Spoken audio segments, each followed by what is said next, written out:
go. All right, man. So, welcome back to the Humble Pie Podcast, man. The HPP. We got a special guest in the building. Hello, hello. Your favorite neighborhood rich auntie. Hello, hello. Come on now. Nolita. Yeah. Thank P you. to the O to the E to the R. Come on now. Bars. Ooh. Nolita Pore in the building, y'all. Y'all are funny. Thank you. Y'all know Wallace, man. Wallace here. Hey, Yes, I'm it is. here. You know what I'm saying? It's a little hot in here with the AC on. Don't Oh. understand that exactly. Oh. Dig it a little more. I think it's the lights. It's the lighting, man. cannot. But get right into it, man. Thank y'all for Yes. tuning in, man. It's been a little minute. You know what I'm saying? It's been a little minute. We finally got Nolita back on the pod, man. Back on the pod. Y'all probably back. didn't even see the first time. Yeah, I'm back. man. I'm back. And mind you, we had an epic interview the first time. We Epic. did. I'm talking about We did. Top level. That's probably the only reason why she came back. You know what I'm saying?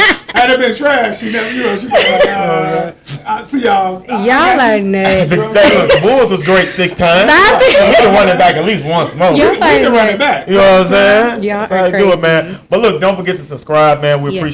appreciate everybody that has been tuning in with us, man. The new subscribers, followers, make sure y'all check us out All three of y'all. on all our handles. You know what I'm saying? All 3 of y'all, we appreciate y'all. You know what I'm saying? It's just me, Wallace, and Nolita right now. You know what I'm saying? And if you wanted to be the third host, just tell us. Let the people speak. Vote on it. You know what I'm Speak. saying? You know what I'm saying? Let us know in the comments, man. So look, man, it's hot outside today. You know what I'm It saying? is. But we wanted to get to know Nolita on a personal level a little bit today. Okay. For people who don't know, me and Nolita went to grammar school together back in the Yes. day, man. Yes. You know what I'm saying? So back in the late 90s, early 2000s. 99. We wore uniforms together. Oh, wow. That's sandbox. Yes. Run the Khakis. sandbox. We was in khakis and what? Crew neck? That was tough. That was a tough time. I didn't have no fashion sense anyway. Black and brown belts? God damn. Detention if you didn't wear that? Bugle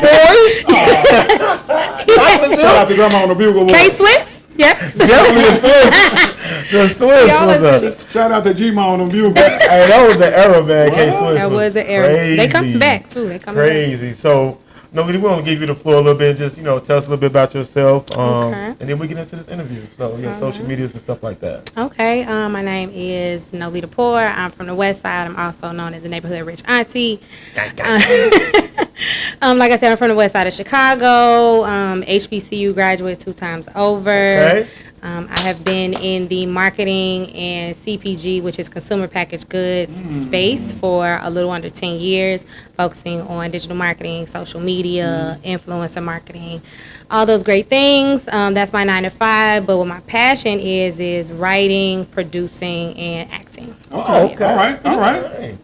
So we got some skits coming is what you're trying to tell You us. know, I already got the skits. Where they at? You gotta hit my Instagram, the Mona Lita, and you can see right at the top row. The Mona Lita, we're going to put it on. I got the Claire Huxtable down Okay, pat. all right. Okay. Okay. Definitely. Okay. Definitely. I can see some Claire. Jody Mama, I got that down pat. Okay. You know. All right. Okay. Do you date anything up in here? Thank you. That's what's up. But we want to thank you for being on the pod, man. We course. appreciate Thank you you for for having me. joining us on the podcast. Wallace, how you been, brother? Hey man, I can't complain, man. I mean, I could. But Yeah. I just won't. You just know what I'm won't? saying? It's like, what's the point? Yeah, what's the point? You know what I'm saying? But yeah, I can't really complain, man. I sound a little echoey in the mic, so just bear with us. As long as y'all can hear us, I don't even care. You good? Right. It sounds like it sounded when we doing pre-record, but Okay. we gonna cut. Don't worry about what I just said. We gonna cut that out. Anyway. Now, Nolita, I remember just a few moments ago you was talking about how you went to a HBCU. Yes. So talk to us about that, because I think the HBCU culture is just, like lines and strolls and, football games. Deion Sanders made Jackson State real popular for a little bit. Like, people didn't know about, we really wasn't talking about HBCUs in a way, and sports kind of brought the culture together. Right. Yeah. So when you graduated, you said 2 times over, so I'm guessing that's like a bachelor and whatever's after that, a master's. Master's, yes. Great, congratulations. He ain't go to the HBCU. No, I ain't go to He HBCU. went to Malcolm X. Stop it. Hey, And shout out to the city people colleges, who went man. to Malcolm X. All right, shout out to the Malcolm X, Malcolm X. man. Kennedy King. Nursing program. You know how my boy do. But I want to know exactly why did you decide, or what inspired you to go to HBCU? I think for me, my first experience on a campus as a student Okay. was I was 16, and I think I had already transferred to North Lawndale. Okay. And I got into a program at Princeton, and the experience on campus. Hold on now. You're funny. Hold on. It was a journalism program, and we got to stay in the dorms, but I didn't like how they closed out the program. It was essentially, we need y'all for a number. Yes. Okay. And they made that very, very apparent, and I didn't like how that made me feel, because essentially I'm going to equate that to the same number that they would give someone who is an inmate. Ooh. So I'm here to fulfill and provide some type of need that you have, whether it's making license plates or taking up space and getting a degree, where I'm still taking out some type of money probably at some point, Right. I thought then. Right. But they tried to entice me with even like scholarships. Right. Yeah. But I knew that from the experiences I had at ACT, from the education I was receiving at North Lawndale, that it's more than just a textbook education. Yeah. That it was about the feeling that I get in the hallway, the feeling that I get when I interact with my counselors and things of that nature. So I knew that I needed to proceed into a space where it was going to be family, and where I knew that I was going to be cared for as a person and not just as something to check off on a box. Right. Yeah. So I already knew after that. I hadn't even really considered a PWI, a predominantly white institution. Oh, okay. I was sure for that. You thought that was the STD. No, no. Whoa! Y'all are nuts. Y'all are This guy know nuts. what it is. Crazy. Some pills for No, a predominantly white institution. No more abbreviations for Wallace. He gets too creative. Y'all are silly. And I didn't really even know about HBCUs until I went to North Lawndale, and we took a Southern and Eastern board tour for HBCU. So I got to go to Clark, and where else? We also hit like Morgan, we hit Howard, and just those feelings on campus really resonated with me. And I had gotten into Lincoln, and I had gotten into Morgan. Nice. But what made me choose Southern was BET College Hill. Okay. Yeah. Season 1 was on Southern's campus. It was a guy on there who is now, he's associated with my sorority. He's a Omega Delano. He was on that cast, and the way he described his time on campus and just how the teachers really made it feel like family, that's what made me nix Lincoln and sign up for Southern last minute and go literally like within 3 months. That's what's I up. made that decision. That's So, what's yeah. up. That's what's up. So, yeah. While you're bringing it up, I just want to get some of my background at HBCU. Yes. I started off at Hillman. I graduated from Hillman, went there for like 2 years. Did you see Denise there? You know what? Yeah, I did. I ain't You going to know what? college. I I went think- to Hill, I man. think I saw you in a picture with Dwayne, right? Yeah, man. Okay. So, Okay. I ended up getting a football scholarship. Right. You know what I'm Okay. saying? What position you play? Okay. Quarterback. Okay. Learn something new. Didn't learn this last. You definitely give out quarterback Really, vibes. I'm talking about soccer, but your levels ain't Oh, where mine. oh, You know what I'm saying? oh, But okay. anyway, left there. You know what I'm saying? Went to another little. I think it was Harriet Tubman. Oh, Okay, okay. okay. Okay. Slid on them. Okay. HTU. Yeah, Cool. man. Shout out to you know, HTU. definitely had to pledge What you play? Me find me. TNT. Oh, TNT. Theta Nu Theta. Theta Nu Theta. That's what I rep. I rep the Theta. Okay. Theta. Theta. You are nuts. Are nuts. So yeah, And that. I had it was a wonderful time. You know what I'm Yeah. saying? But no, These are seriously nice. though. Seriously. So what you were saying about like Princeton and stuff, it kind of brought up a thought in my mind. So not too long ago, they stopped the Affirmative action.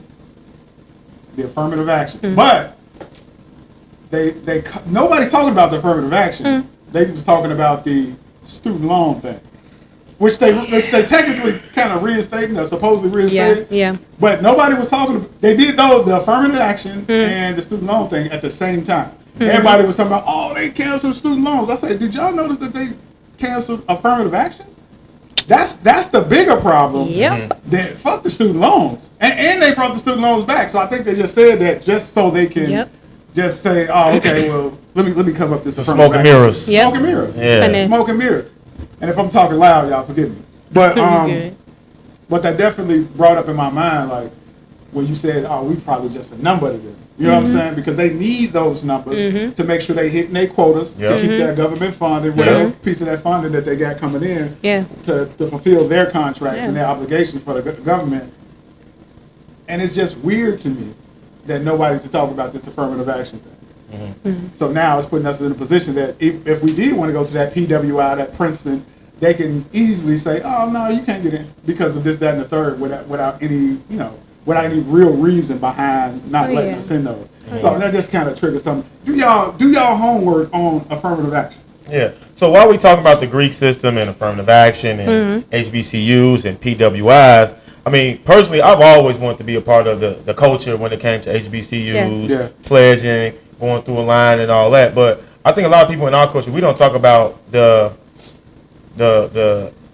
way we don't include other races in the HBCU because it's a historically black college or university. Do you all feel like whites or other non-blacks, I guess you would say at this point, will be okay with them going to your school because do we have a status quo or do these universities have to reach a status quo based on race to keep funding? Because a lot of people don't really don't talk about that. I mean, there are many universities, HBCUs, that do have a sizable amount of local Caucasian and white people who attend the school. Was it some at your school? Like Okay. Oh yeah, but Louisiana is different because it has that Cajun Creole culture that kind of blurs the lines. So they really not really full white. So they white. They white. Because when they go over by LSU, they definitely exercise that privilege. But when they want to come and play black, they come on that side. Right. So wait, hold on now. You getting deep now. Hold on now. Because you got some, when you say that Cajun Creole, that allows them, Creole allows them to walk a real line. Because back in the day with the Creole people, you couldn't tell whether they was white or black, even though technically on paper they probably were, but they used to present as white because they were so light, hair was so fine, but technically they was black people. Yeah. So they was able to literally walk this line on the white side and then come back home, and only people that knew that they was black. And your Cajun white boys, the crawfish truck boys, crawfish boat boys, they definitely. They will let you know that they are Cajun, that they aren't Creole, because Creole is still associated with some form of blackness. Exactly. So it's like on campus, you have them there. You also have students who are international who come to, HBCUs as well. But I think for me, that didn't necessarily bother me because I knew that I had the gift of now I am the majority. Although all from elementary at Oscar the Priest to ACT to North Lawndale to Southern University to Prairie View, A&M, like those I have been the majority for the majority of my life, and I know that that's a very unique experience for me, especially being a woman from this side of the Mason-Dixon line. It's very different. Like I'm in class right now. But I want to say that's almost. I'm almost going to raise my hand and say something. I want to say that's almost a Chicago thing. Us growing up and being the majority in our communities. Yeah. I was listening to two NBA players having a conversation, both from Chicago. Yeah. Pat Bev and I want to say it was Q Richardson. Okay. Both of them was like, well, I ain't no white person until I got to college. Fact. I had never met one. Yeah. I only knew white people because my father is married to a woman who happens to be white, and I have two white siblings. Wow. Those are the closest familial or just genuine relationships that I have. I have had no other opportunity to really create an invested relationship with women who are not black or of Hispanic culture. Right. Yeah. But I also, the interactions that I have had with particular white women, it proves to me why I will never trust them with my truth as a black woman. I can't. Right. I can't. Like my stepmother, we have a different affinity for one another because it's a mother-daughter relationship. Right. Exactly. Whereas women that I meet in the workplace, we got to get past their preset, judgments and prejudice about me and my reservations about them, and there's just always going to be a wall there. It's a wall that a lot of people don't want to acknowledge, but I'm very cognizant of it, and I don't feel bad about it. Do you ever run into imposter syndrome? What do you mean? Being in situations in corporate America where it's predominantly white, and you probably in a space where you kind of feel like, damn, should I be here? I haven't, and that's another thing. I've worked places where there have been more white people than I'm accustomed to being around, but I've still always been a majority. Right. When I worked for the Houston Rockets, the majority of the team that I work with, were black people. We had white people, but not too much. Right. Even where I work now at Mielle, it's becoming more diverse. But when I first started there, it was definitely predominantly black because it was a black-owned brand. But for me, I haven't had that interaction. I think probably the most exposure I've had is during the interview process, and I took a turn on how I show up in interviews probably around 2015 when I moved back home. I noticed that me going in and, you know, speaking like this and that wasn't registering because I wasn't being my authentic self. And there's a way that I can articulate myself but still sound like Lily from the West Side. Exactly. So it's like I just had to kind of cut that off. And ever since I've done that, I've gotten every job that I've, you know, applied for and interviewed for being my authentic self. So. So you ain't really had this code switch too much. You ain't Bougetto out here. Probably because my face was just looking like I don't want to talk like this. Right, exactly. And I think it's really important. And y'all make good points about identity, knowing who you are and being confident in whatever room you're in. And I think, especially for black women nowadays, the world portrays women as differently. You know, black women differently. You know that they're loud, they're fighting, they, you know, they're hard to get along with. You know what I'm saying? And those narratives have to and they should change. Just like, you know, every black man with dreadlocks is a criminal. You know what I'm saying? Or every person that looks this certain way will do this to you. I mean, I think, and Wallace can attest to, being a black man and being black in general is one of the hardest things to do in the world. It's literally the hardest occupation you can ever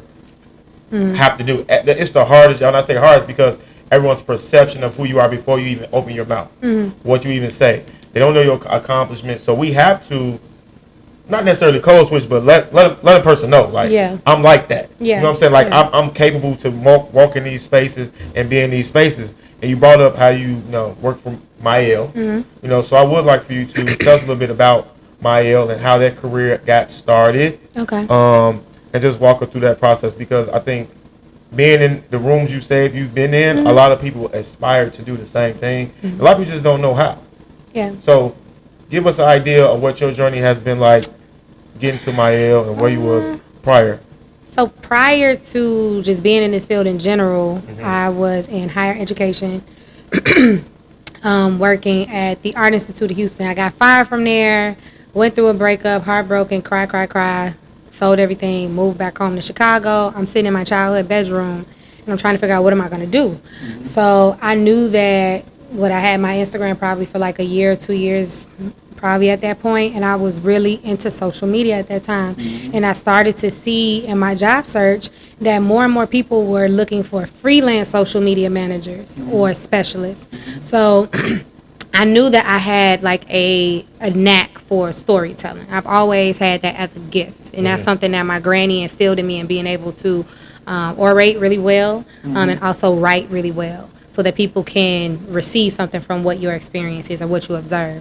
So I knew that brands needed that in being able to sell a product, because the consumer base was changing from, you know, just the cookie cutter marketing to I need to connect with something beyond the bottle.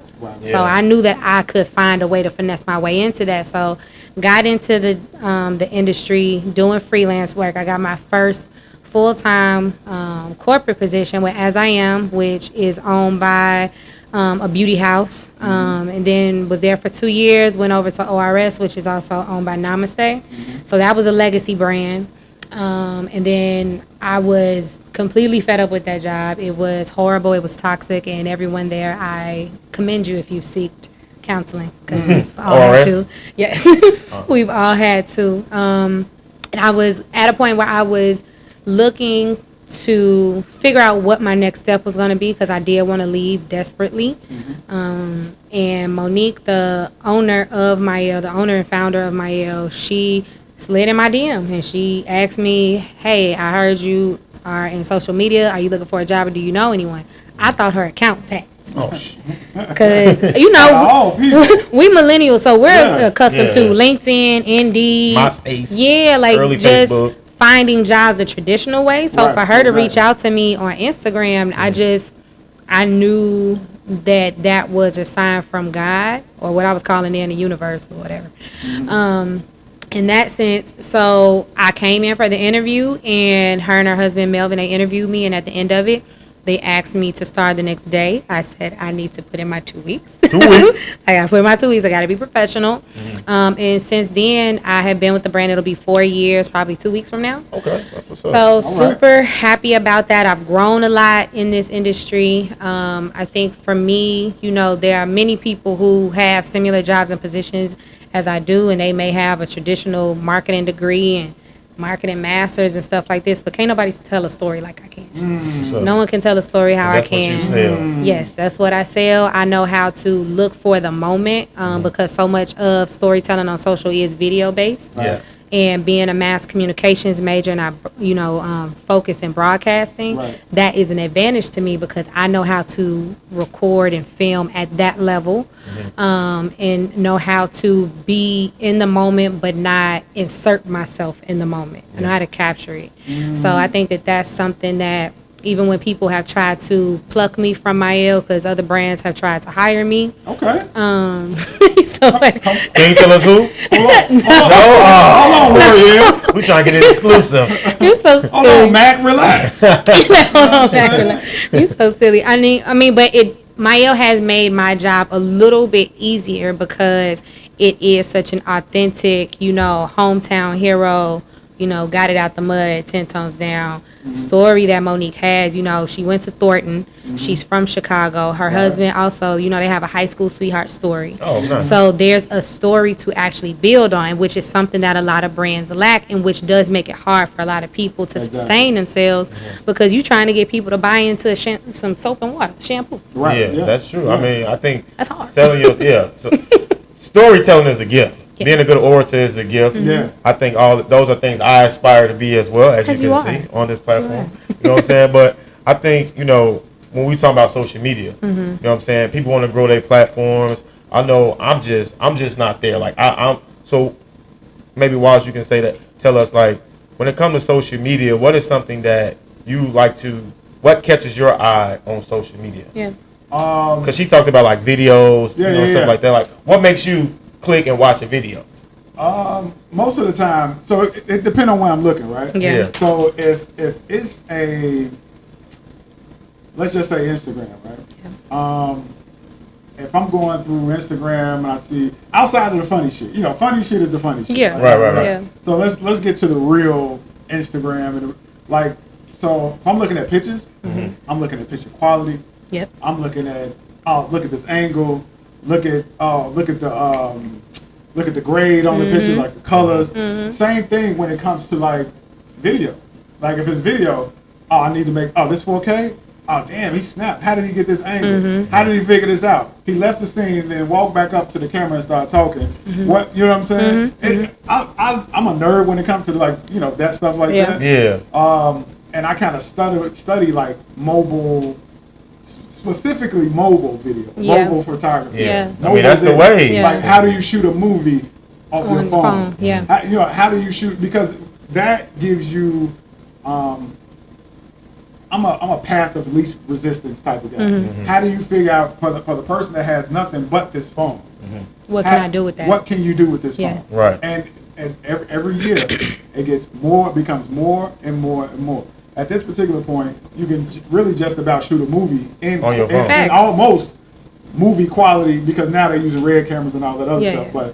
But for movies 2-3 years ago shot, you can if you set all your shit up right and you shoot it right, you can tell a story for real. Yeah. Facts. I mean, you can look at stuff you posted a couple years ago, the quality, and look at the quality of what you posted now, and it looked like black and white. Oh yeah. You know what I'm saying? The resolution be crazy. Everything overly HDR. Yeah, like it's like crazy. how many filters you put on this? Yeah. Some of the stuff that come out now be so clean you barely even gotta touch it. Like, you know what I'm saying? The background be blurred. It's crisp. You know what I'm saying? Like, come on, man. But but when it comes to telling that story, you kind of hit a point where you said without necessarily inserting yourself in the story. There's a story. I'm just a character in this particular story. Yeah. You see the shot.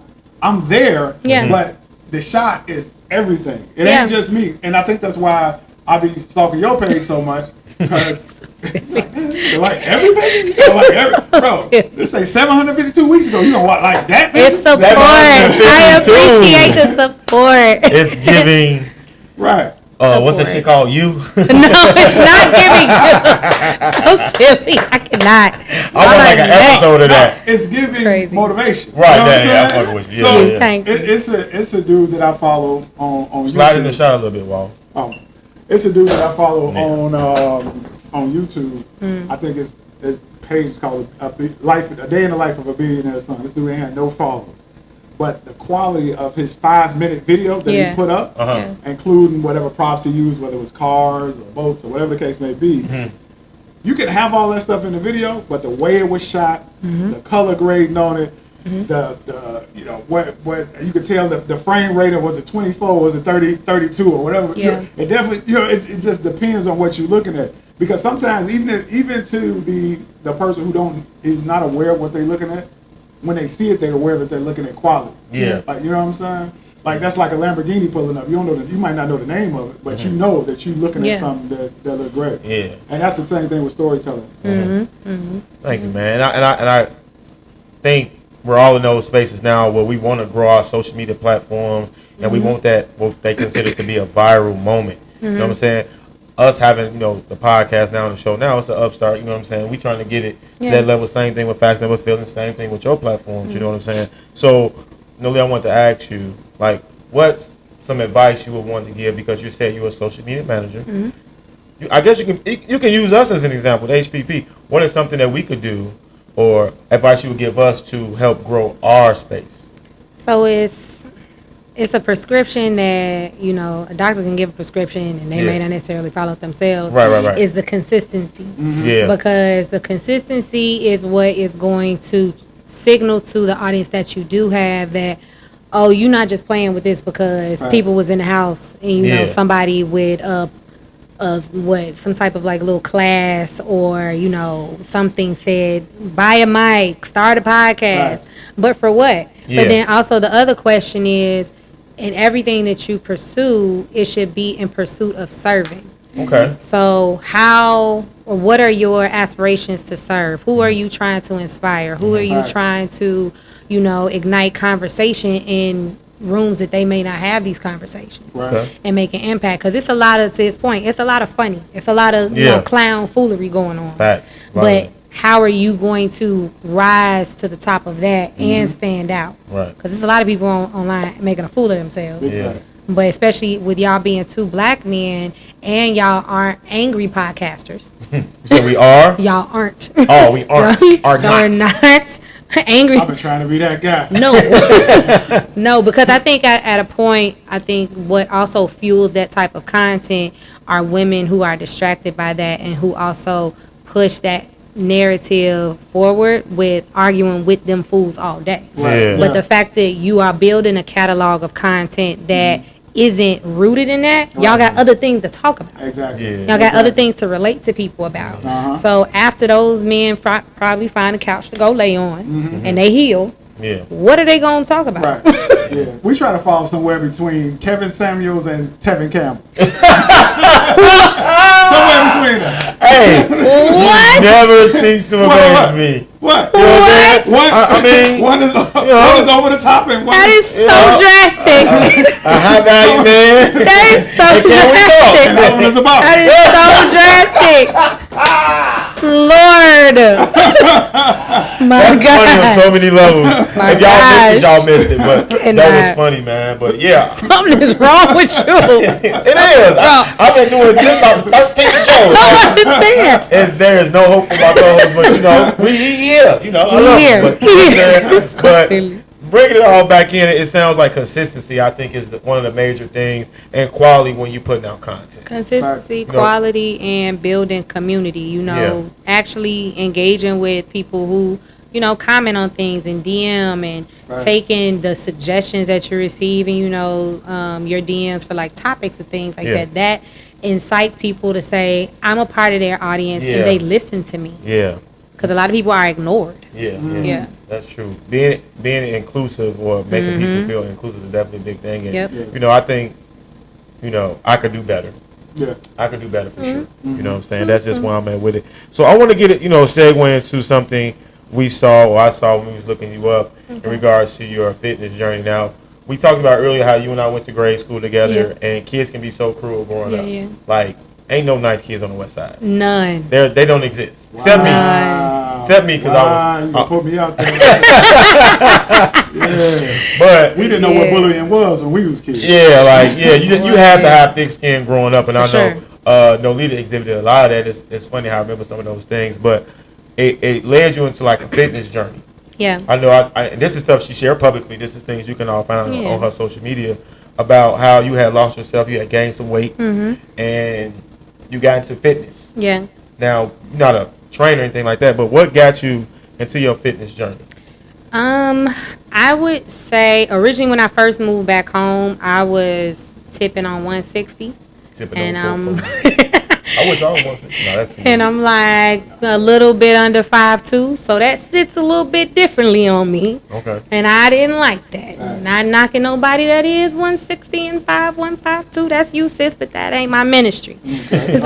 All right. It's not my ministry. So that was my first kind of approach to losing weight then. But was I consistent? No. It was more so like, let me lose the weight, and then I was just coasting. And while I didn't gain all of it back, I was able to maintain a lot of keeping it off because I am pescatarian since 2015. Okay. But around the pandemic is when I became interested in fitness and wanted to change my life to, eat to live and not live to eat. Right. Now that's one of the tough times to stay. The toughest time to stay in shape is when you made the switch. I was bored. That was a hell of a challenge, though. Yeah. No gyms, barely open, so you really had to lock in. I was bored. So, I started doing what I could, but eventually, when the world opened back up, I had connected with BYOB Fitness with my master trainer, Gina, Regina Sams. Okay.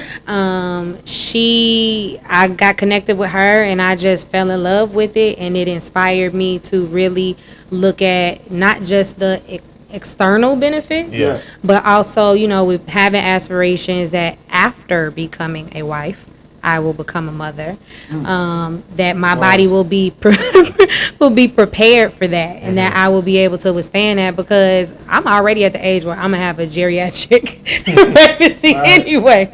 So my body has to be strong for that, and I also just want to live a life where I can see not only my children but also my grandchildren. Big fact. So, and people live long in my family. My granny was 99 when she passed. Wow. Her parents were over 100 when they passed. And I knew them. Good stuff. Oh, wow. Good stuff. Yeah, so I got to meet them. So, having that in my lineage, I don't want to squander, the good foundation that I have. I just want to build on it. Exactly. So, Exactly. That's what's up.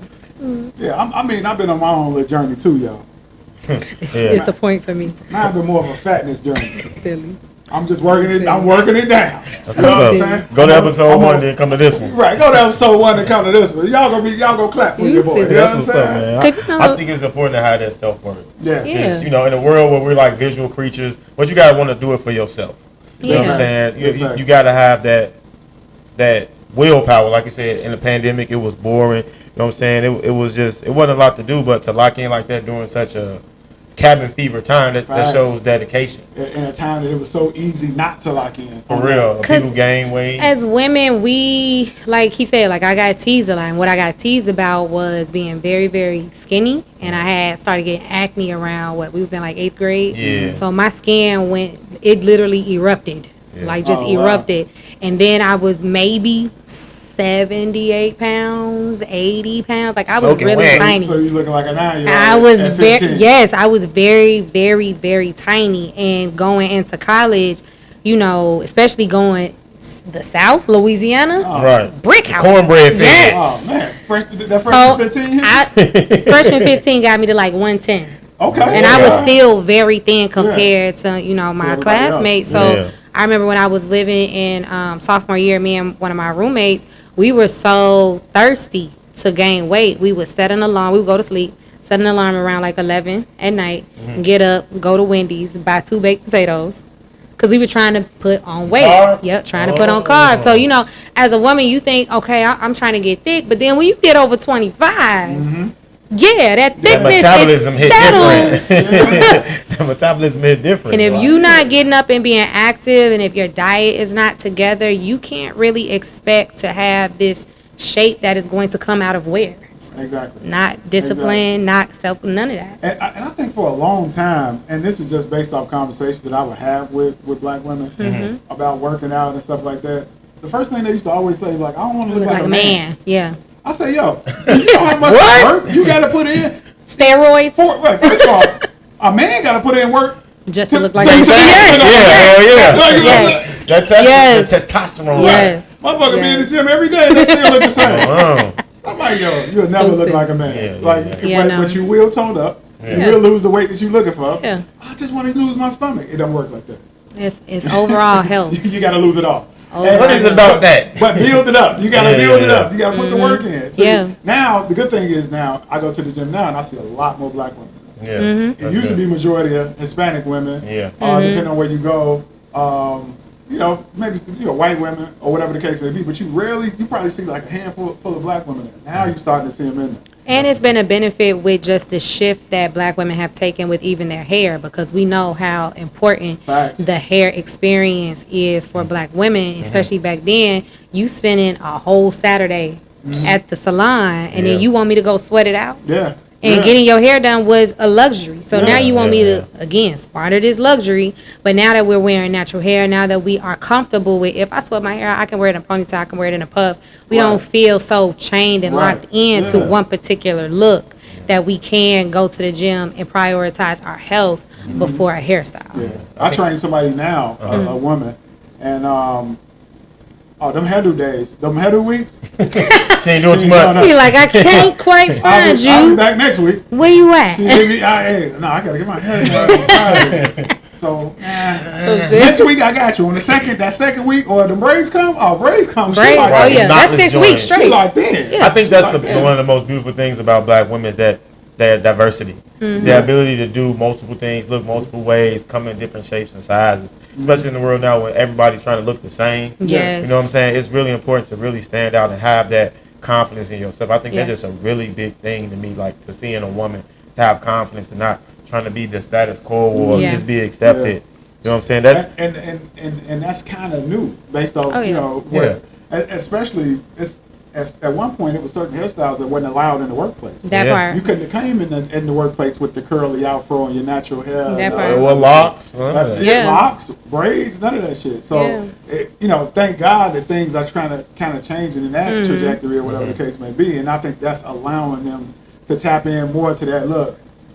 This is just me, my natural me. You ain't gotta, you know what I mean? Yeah, you see stuff like that on the big screen now on reality shows. You see more of the culture, as we were saying. So I know, Nolita, you had some experiences in acting or reality show work. So Hold on now.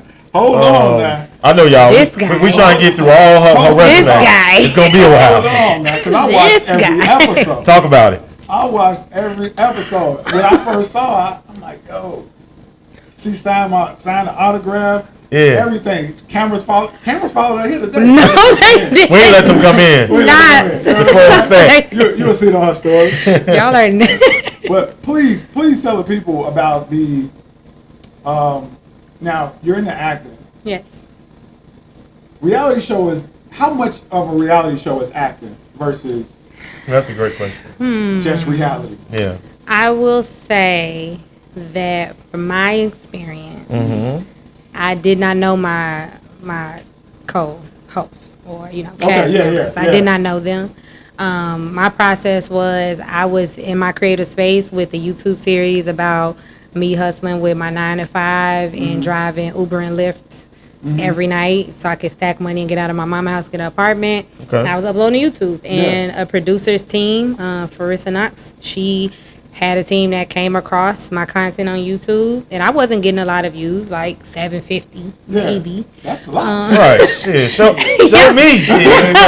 I'm gonna have 750. We got 3 views the last time. And they reached out to me. So again, that was another instance where I was like, somebody account got hacked. I was like, account got hacked. But I went in for a screening, and she asked me some questions just to kind of get a feel for my personality. And from there, I got cast on the show, and I met The other cast members really on like day one of us filming. But I think for us, that was a benefit and a blessing was we had a common thread. Right. We had a shared experience through our careers in a sense. And you still with ORS then, right? Yes. Yeah. Yes, because I got you said how you doing. Because I actually got the opportunity right on the tail end of me wanting to leave as I am. Right. But the president at the time, he was everything short of a prick. Okay. And he was like, well, why can't I own it? Why would you want to? But I think he didn't want to allow her to come into the office to see what my experience was, because you would have been able to pick up on the disparaging differences between how he treated me and other black employees in social media versus my white coworker who he paid for her cell phone for her to do social media, but we had to do it off of our own. Wow. So was that at As I Am? Yeah, that was at As I Am. So right around that time, I got the job at ORS and came in, and ORS was in a place where, they are a legacy brand, but they were trying to find a new, fresh way to kind of snap things into play, and they let us come in and they let us film, and she got a chance to see my 9 to 5, but it was a great segue to show how much extra work I had to do to make ends meet in comparison to my castmates, who had exposure to the industry because, one of them, their father owned an agency when she grew up. He didn't pass that necessarily down to her, but she just still had those connections. A leg up, right? Yeah, she had that leg up. And that was a PR agency. Agency. Yeah. Another one, she found her job on Craigslist for a jewelry house. Wow. But I'm over here working from getting it out the mud. Really hustling, and that for me was probably one of the best experiences because it's documented, and I'm able to go back and really remind myself, like, if I ever doubt that I can make anything happen for myself, it's proven, and I got that on tape. Yeah, definitely. I got that on tape. Definitely. Yeah. You got to think for a while. Yeah. Now, what's the next? Oh, okay. So you did have to do a little bit of acting just for the fact that you didn't know those people like that. Yeah, and we were able to connect. Right. I think because we all were very genuine and going into the interactions. So our conversations, we may have had guidance on topics or like what to talk about, but wasn't nobody sitting up there lying. Right. Exactly. Like, no. Oh, okay. Mm-mm. That's what's up, man. So now I know the last time we spoke, you said you were going to be working on the podcast. Yes. So the podcast has been tabled for now. Okay. Primarily because I am writing a script with. Come on, somebody. Add this, y'all. She's also a writer. I'm writing a film the writer's script. on strike, so she's the only one working. Get up. Y'all are nuts. I'm writing a film script. I'm still in the process of post-production of a podcast and television kind of talk show for the founder of Mielle and some of her friends. So super excited about that. And then also I got cast in my very first role as in a movie. I will be filming this year. Stop it. Can't tell the name of it. Hold on now.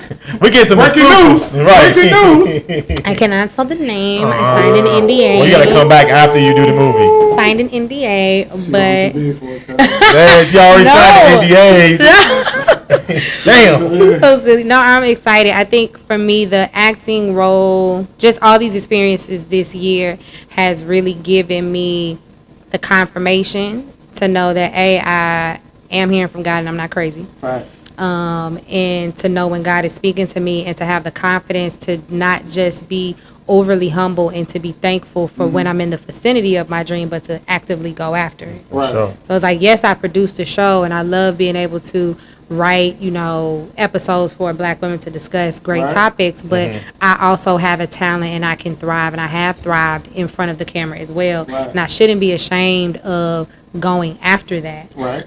Or feeling as if, getting in my head and wanting to dim my own light and just saying, I'm just thankful to be here. Right. No. That's true, man. I ain't gonna say I made this term up, but it's something that I apply to my life, called that GODfidence. Yes. You know what I'm saying? Versus that confidence. Yes. And that confidence, for me, is when you leaning on your faith. Yes. Over that fear in those situations. Y'all see what I did there? You know what I'm saying? And it's tatted on my butt. Come on, it's a word. My point is, you talking about your journey. Yeah. You talking about the uphills and the trials and tribulations you've been through, which built character. Thus, you have the confidence to go into those situations. But maybe starting out, you had to rely on that confidence and or that faith to get you through. You know what I'm saying? So I want, while we still talking about this before I segue into the next topic, is do you even see a future in acting? I know you talked about writing and kind of producing, but do you see a future in acting, because you said you got a movie role coming up? So I guess you need. I would say I don't like to compare myself because I am carving out my own lane, right? Okay. But I would say the person who inspires me the most is Issa Rae. Okay. I swear I'm thinking that in my head. Because, you know, she has found somewhat of a balance with it. I think for me, my goal with acting is to be a woman of color, specifically a black woman, on television where my morals are not compromised. And in the movies that, like, even, you know, the indie movies that I'm in, I still have standards. You know, I'm still a woman of faith. I'm still a woman of God. And I'm not about to play the drug dealer's girlfriend who's half naked in the bed. I'm not. Damn, I'm not. Nurse me, lawyer me, cop me, booty model, absolutely not. And that's that confidence, you know, you got to have though in the industry. I would like to think, you know, when you come into a situation, I think sometimes people may just take what they can get. And then once you compromise yourself that first time, it's just going to be a domino and a snowball effect. You know what I'm saying? Yeah. So I want to get into these few questions, few takes that I wrote down. I want to spit to y'all, whatever, holler at y'all about. This first one is going to go to Wallace. What's up? Talk to I'm gonna holler. So Wallace, I want to know: is it hard finding a good person? Person or a partner? Is it hard finding or just a human being in the world? Yep. However you want to apply. Let all it the fly. categories. Are we talking about, like, what kind of relationship are we talking about, though? I said, is it hard finding a good person? For what am I finding them for? That's the question. Yourself. To do what with? Be in a relationship. Like just being a friend, or like, you know what I'm saying? Both. He said specific. No, because because it's broad. You feel like it's kind of broad? Because you can deal with people very surface level. Okay. Like, you know what I'm saying? But that's what I'm saying. So is it hard finding somebody who's actually good for you, whoever that person may be, whether it's a relationship, whether it's a friend, whether it's a somebody you hoop with, whatever. Like, is it hard finding good people? Okay. So these are all different things. So I'm gonna address them separately. Go ahead. Let's go with, like, when I think of somebody who I hoop with, I'm just thinking of somebody who I just know personally. I bump into him at the gym. He's cool, extremely surface. I'm never gonna even know you. Situational. Exactly. Outside of that, I wouldn't necessarily know if they're a good person because I'm only dealing with them in that particular setting or whatever the case may be. Now, granted, there are times that you run into people who have your mutual interest, and you build a bond and a relationship through that interest. Through that interest, and you might have a real conversation with them, and they might say, "Hey, I do this," and you be like, "Oh, I do this," and, you know, just like a networking type of thing. That's the whole point of, you know, people playing golf down there. Sure. So you can find, quote unquote, possibly good people, or you could find good situations that you can leverage, or relationships that you can leverage. Those particular situations, to me, they are not the same as an actual real relationship, or whatever the case may be, whether it's a friendship or whatever the case may be. Because both of those, you might have a mutual interest in the leverage that you're trying to get out of that particular situation. Friendships.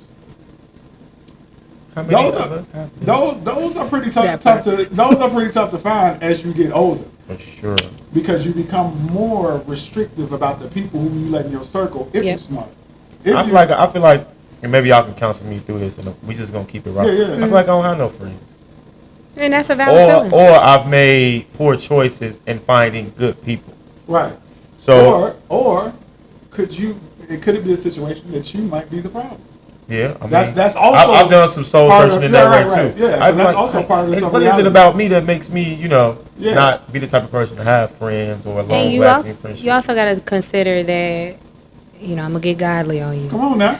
That he may have you in a season of isolation for you to redefine your definition of friendship, so that you don't allow in friendships that are not serving to you in a way that these people are not pouring into you. If they're not inspiring you, if you can't learn from them, if those things are not met, what benefit does it have to you as a man, a boyfriend, future husband, a father? Like, it's only gonna pull from your energy. Yeah, I'm definitely, and thank y'all for that. I'm definitely in that space where it's like separating myself in that way to become a better version of myself. Yeah. And I don't feel like I got to explain that to nobody. Yeah, you sometimes don't. isolation equals elevation. Yeah, So for sure. it's a situation of when you're in your own space and you're not even worried about nothing that's going on in anybody else's space. Because when we kids and we growing up, let's just say them 20s, the whole 20s, damn near probably Yes. for most people, and depending on mentally where you at as you're going through these times,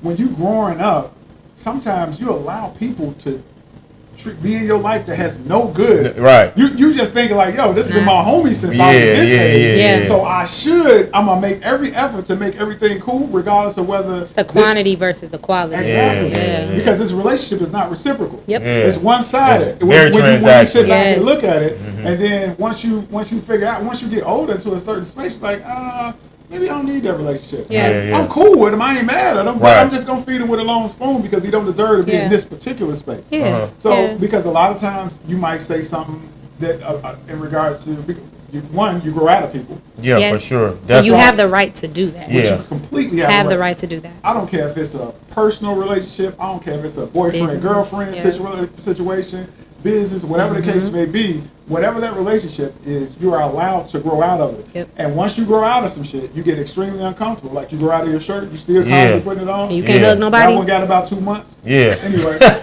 Stop it now. so Cannot. at some point in about 2 months, it's time for a new. Right. You know what I'm saying? Or it's time for like, yo, why keep growing out of these shirts so Yeah, fast? yeah. Now you got to sit back and like, damn, let me focus on me. That it just to use that as a metaphor, that's your gym time. Right now, this is your mental gym time. This is your life gym time. So focus on you, get yourself in shape because you've probably never been in shape. Most people who've never been in shape never knew how to be in shape. Facts. Yeah. I think that's true. Some people need to go to get a personal trainer / therapist. You know what I'm Talk saying? about it. Because that's what they are. Yeah. Some people don't need a personal trainer. They probably just been working. They've been working through things all their life. They know how to do it, but sometimes they just fall off. Yeah. So Yeah. once you fall off and you kind of start to forget who you are, you got to step back and just try to like, oh wait, hold on. I got too many people in my life that I'm not happy with. Yeah. I'm not comfortable with. Yeah. And once you get to that level, it's gonna be a certain level that you get to where I like to call it I don't give a fuck level. But you do give a fuck. You just give a fuck about your peace more than everybody else. Yeah. And a lot of times we carry these relationships because we're too worried about the other person's peace. Yep. Like, I just want them, as long as they good. You know, especially as a man, you can do that with women. It's very easily to fall into that situation with people you love. But you're and you also care big about. on loyalty. Yeah. Right, exactly. Yeah, big on loyalty. So when it comes to that, you just get to a space where I'm gonna let y'all do you. Yeah. I'll let y'all figure out what y'all got going on y'all stuff. I'm gonna do that on my own. If we come back around each other, we do. If we don't, we don't. Yeah. But the piece of that is you're gonna keep your mental peace. So if you do come, that's fine. If you don't, that's fine. Yeah. I'm not sad. I'm not mad. I'm not glad. I'm nothing. Because I'm at so much peace with myself, I can care less about those other relationships. And when you get there, the people that come into your life, they just fall off like water. Yeah. Like, you know what I'm saying? You don't absorb everything. There you go. You know what I mean? Yeah, and to come and thank you, and to come to that type of resolve, it takes some trial and error and some soul searching. For sure, and having relationships with people, family, friends, coworkers. You know, we have to be able to differentiate who actually are purposeful in our life or intentional in the relationships that we have with them. Right. So going through my life and trials, tribulations, and friendships I've had, and family and all that, it's like I just have to really just separate myself, and I don't really have a way to explain that in a sense. Right. It's like you just gotta wait and see. You know what I'm saying? So Nolita, I wanted to ask you because you talked about faith and how you are a God-fearing woman, and I think Watson and I we share the same sentiment as far as we are God-fearing people. We believe in some ultimate power. What role does your faith play in your relationship? Or in relationships, you know what I mean? Like, God plays a role in every relationship because there's nothing that I keep from him because I can't. Right. at the end of the day. So it's like, I might as well talk to him about it. Because he already looking like, you going to talk about that? Right. Or you just gonna sit on that by yourself like you can handle it? Yeah. So I would say for me, a year ago, and probably some change, I went through kind of like how you're feeling or how you felt with feeling like I just didn't have any like close friends. But mine was more so close friends that are close to me in vicinity. Right. So I have a best friend, but of course she lives in a different state, and we don't get to hang out every day. We don't get to have those moments outside of our birthdays probably each year. Right. So I went through a point of having to really assess the friendships that I did have, in that they weren't serving me. They were not. And I had to get to a point that if I'm looking to elevate in my relationship with God, anyone who is draining me of that energy and I'm having to do overtime after listening to about your baby daddy, you gossiping, you mad. Like even in That shit draining. It's draining even in like my quest to, it was a big thing for me to stop using profanity. So if you are my friend, silly. If you're my friend and you know that that's something that I struggle with, same way that you wouldn't take an alcoholic to the bar, you ain't gonna take Keisha Cole, Mama Frankie by the crack house. Oh no. So You might. you should not. I don't recommend this. But it's like I needed to be around women who would incite growth in me. And I prayed for that for a very, very long time. And I recently come in contact and built very deeply rooted friendships as of recently with a group of women. And these are women that are business owners. They are positive. They're God-fearing women. They pray.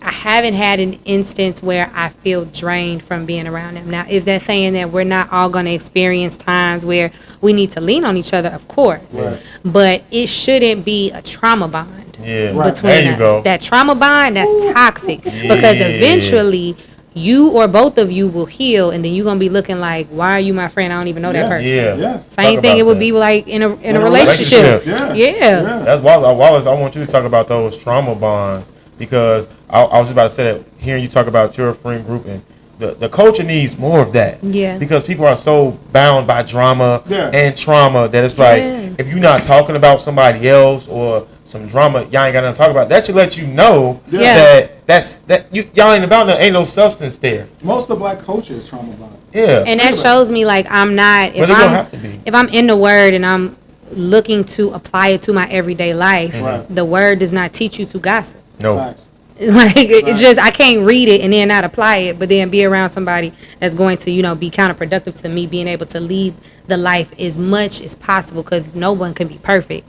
But to be able to put that into application in my daily life, I have to be around people who are going to mirror that. So, and I think people also live on such a high horse that they don't want to acknowledge their own trauma, but they want to hear and discuss others. You know what I'm saying? So we have to be wary of those things too. You know what I'm saying? I think it's very important that we are selective, that we're not, ingesting or around these things that can eventually, bring us down. You know what I'm saying? Because we talked about elevation, we talked about friend groups and, our faith, and we're looking to go next in life. So before I get into this next topic, well, actually we can jump right up into it, actually, because we're going to wrap this up in a minute. The Montgomery Riverboat Ball. Now, off camera, Nolita was asking us if you was in a situation and you had a gun, knife, or a folding chair. What you bringing? It's been all over the net, y'all. Let's talk about it. What you bringing? Talk about it, Wall to Wall. Man, I got pulled over in the car with a folding chair last night. Say, where you going with that? You got any weapons on you? Just got these folding chairs. I got Get out. Submit it, Sloop. Chairs where I can see them. You cannot. Chairs where I can see them. Oh, nobody stealing my shit either. Chairs where I can see them. People probably, you need to trademark that. Yeah, you know what I'm saying? It's cool. But, man, that shit was crazy, They got what they was looking for. Yeah. Yes. So was it a black versus white thing? Absolutely. Okay, so if it was blacks and blacks doing that, will we have the same energy? we wouldn't have had that level of a reaction. Yeah. There wouldn't have been a feeling of triumph. Yeah. in this. Yeah. This is one of the trauma bonds that We all brought us together. Possibly. See, Talk about it. When 21 Salmon jumped in that water, 21 That fool was swimming. jumped in that Swimming. water. Okay. Yo, you know how much of a good swimmer and in shape you got to be. Bro, I was talking about the Jumping same in the thing. water. He bro. assessed it and he was like, oh, I'm With your clothes on. Yes. Fully clothed. Jeez, all of that. Pull yourself Oh, out the my water. kids. And fighting. With wet clothes. Fighting, yeah, fight. What? He was, Yo, this nigga's an athlete. my mom was shorty like that. He need to be in the Olympics. Oh, my mama, he like Gold that. medal. I'm talking about. So, the first day I watched 9 videos, like 9 videos, Yeah. different angles. I'm like, Right. oh. Yeah. Every time you watch one video, You see something different, yeah. Because I'm like, yo, where did the dude with the black shirt come from? New elements. Next time I watched the video, he was running past up there. He came down there. I say, oh, okay. He's trying to break it up. Right. Where did this other dude come from? Yeah. Other dude just popped up out the blue. Still don't know where he came from. 21 Salmon jumped Right. about the water. He didn't get busy at Right, first. he was a little tired. 2 videos later. Yeah, oh, he was going crazy. he was going to work. The fro wasn't even wet no more. You silly. He had rocked the water off the fro. Did y'all yeah. watch the press conference? Nah, I didn't watch the press conference. So what's Enlighten interesting was the security guard was actually driving the boat that he was trying to dock. Yeah, he was co-captain, right? Yeah, he was co-captain. So what was interesting is that, he did the protocol. He called it in, was like, somebody is in my spot. Can they move? But of course, white drunk privilege allowed these people to feel like they can not only stand there, but also just accost this man with verbal just atrocities. Like, what are you even saying? So it's like, just to learn the real events that led up to it. And the fact that you thought you was going to beat on a black man at that age from that area. He done been through it all back in the day. Montgomery, Alabama. Both full of He on the edge on the daily. Like, what you mean? That hat went in the air. Hey, Beat the brakes off you. that at that moment, that nigga said, "Fuck this shit." And they said they used to sell slaves on that very day. Like, Yes. come on. Yes. Slave Crazy. boy. Come The boat was on. the Harriet. Wow. You couldn't have wrote this no better. You couldn't have wrote this no better. So I want to ask y'all. I'm gonna ask Nolita, what would you have done if you were in that situation? What role in that big story would you have played? Like when you watching it, I would have because got I got busy. enjoyment watching it. I would have got busy. Yeah. So you would have got busy. I would have got busy. Would you been the one that pushed the one in the water? That would have been you. I would have been pushing people in water. Like, it would have been all types of Who situations. you have been, Wallace? Man. I would have been pushing people in water, and then on the way with the police coming, I'd probably be texting Monique, the owner of Mielle. I'd be like, "Girl, so what had happened was Look, you gonna see some video of me. See the video. I had to get busy. Just FYI. West Side Lily had to come out. I had a Mielle shirt on. FYI. Like, but I had to come up out the shirt so I could really get busy. So I would have the had to. internet cook up next. I would have had to. That was something crazy, man. So, Wallace, what would you do if you was in that situation? Oh man, it couldn't have went no better than it did. Like So if I'd have who you would have been in the story is what I'm asking. Like, which one you Oh, would? I'd have been chairman. Chairman! Somebody call chairman. Chairman! You so Come through with that motherfucker on my back. come up just like this. Y'all know what? I'm pulling out like a sword. And come Halloween, people gonna be going at the church. Oh yes. Oh yes. Oh yes. You know how we do it for the Absolutely. culture, man. Yeah. Man, watching that was just like I was so proud. And It's crazy, It, man. it excited me on all the violent levels in me. It's just- Was it a feeling of? For me, it was a feeling of relief.